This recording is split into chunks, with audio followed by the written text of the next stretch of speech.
Je suis très heureux de présenter la 24e édition de la programmation musicale de notre célèbre musée du piano. Ce lieu, qui est un élément central dans la culture limouxine et qui nous permet d'apporter un plus dans le rayonnement de notre ville, nous offre cette programmation et nous offre par cette programmation du bonheur, du plaisir, des émotions et de la rêverie. Ce n'est pas être orgueilleux que de dire que la dernière saison a été magnifique, tant sur le plan des concerts, de leur qualité, de leur niveau, que surtout également, et ce qui est important pour nous, c'est notre récompense, de la fréquentation, qui a dépassé souvent les 90% de remplissage, et parfois malheureusement, et c'est un malheur pour nous de refuser des personnes qui se présentent, mais souvent sans avoir réservé et que nous refusons car les places sont limitées dans l'auditorium. Cet auditorium qui a une acoustique exceptionnelle. Et dans cet auditorium que va se dérouler donc les 11 événements musicaux de cet été. Et nous allons commencer la saison, le mois de juin, le 6 juin, par ce quatuor 4 âmes, et qui vont commencer par quelque chose, bien entendu, de très dansant, de très agréable, qui est le programme Valse et Tango. La valse de Dvorak, Rachmaninov, Strauss, Piazzolla. Il s'agit de 4 musiciens, 2 violonistes, un alto et un violoncelle. Et comme tous ces musiciens qui viennent de l'Opéra national de Montpellier, ils sont de renommée internationale et de grande valeur. Le second concert, qui terminera le mois de juin, le 25 juin, est un peu particulier. C'est un concert de piano d'Anna Jbanova, que nous connaissons, qui est déjà venu. Et c'est la première fois que nous allons entendre, que nous allons assister à un concert avec un accordéon et un piano. Et ils nous ont promis, et nous sommes heureux de ceci, car ça va nous faire rêver et partir, qu'il s'agira de musique, un petit peu des pays slaves, où l'accordéon occupe une place très importante, de Sibérie, de l'Oural, bien entendu avec de grands compositeurs classiques. Lors de ce concert, nous recevons des écoles du Limouxin pour assister à ce concert, mais également qui voudraient visiter le musée du piano. Et enfin, nous allons profiter de Anna Jbanova, qui est une grande pédagogue, professeure au Conservatoire de Toulouse. Puis, un événement que j'ai hâte d'assister à cet événement, qui est également original, car il s'agit d'un solo violon.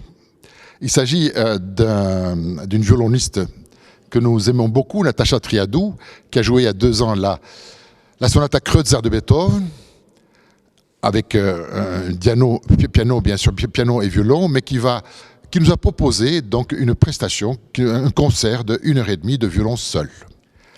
Enfin, nous allons passer donc à la musique de chambre pour un trio Zénon, qui viennent du nord de la France. Puis le 13 août, nous recevons l'un des plus grands tubistes de France, qui est Stéphane Labéry. Il s'agit d'un quintet. Il ne vient pas seul, il vient avec 3 violons, violoncelle et contrebasse, pour vraiment un concert qu'il appelle Ombre et Lumière, mais qui, pour l'avoir écouté, va nous plonger dans un romantisme inimaginable. Nous continuerons donc avec Nicolas Ten, qui est un enfant du pays, mais qui est un virtuose, qui joue à Paris et qui en même temps enseigne, qui amène un grand flûtiste qui est Eduardo Rosa. Et d'ailleurs, ce Nicolas Ten nous a réjouis l'an dernier par le Scherzo numéro 2 de Chopin. Après, bien sûr, la chorale, le chœur ensemble vocale Fleur d'Espine, les Journées du patrimoine, c'est un concert gratuit. Pour finir avec deux événements importants, c'est le trio espagnol avec un grand pianiste qui est Jean-Michel Ferrand. Jean-Michel Ferrand, qui est connu, qui est assez connu dans le monde entier, qui joue à Paris, aime beaucoup Limoux.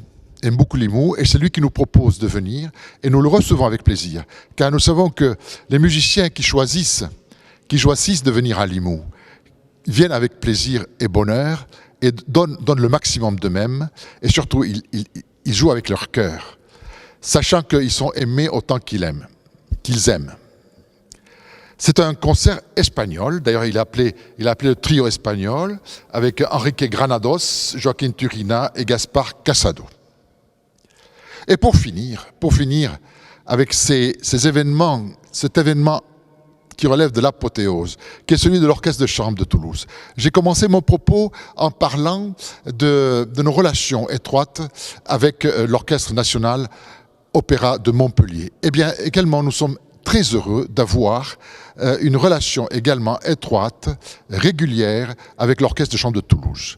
Et à chaque concert, nous sommes tellement émus, de par leur choix, de par leur jeu, de par l'ambiance qu'ils créent. D'ailleurs, les après-midi qui précèdent l'événement de l'Orchestre de chambre de Toulouse est consacré aux enfants des écoles du Limouxin, qui sont tous invités pour un concert pour eux, où ces concertistes, ces chambristes, ces violonistes expliquent un petit peu le maniement des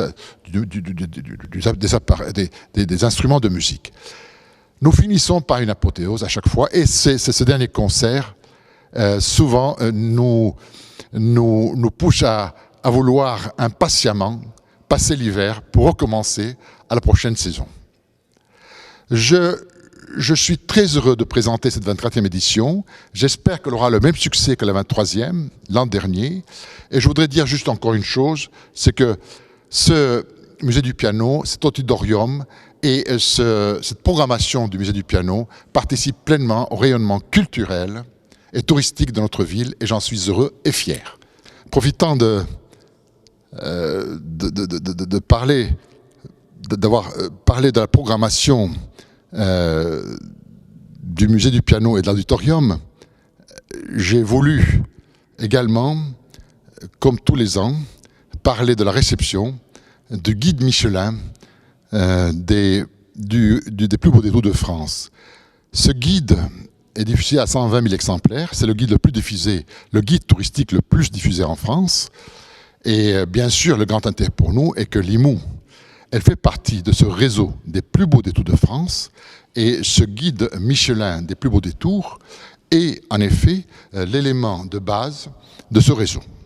Limoux est bien représenté, et d'ailleurs il y a 2 pages qui parlent de tout ce qui est touristique, de tout ce qui est environnemental, de tout ce qui est culturel, mais également de tout ce qui est patrimonial. Et surtout de l'événementiel qui fait partie de la ville limouxine et qui pour nous est l'une des bases de notre tourisme.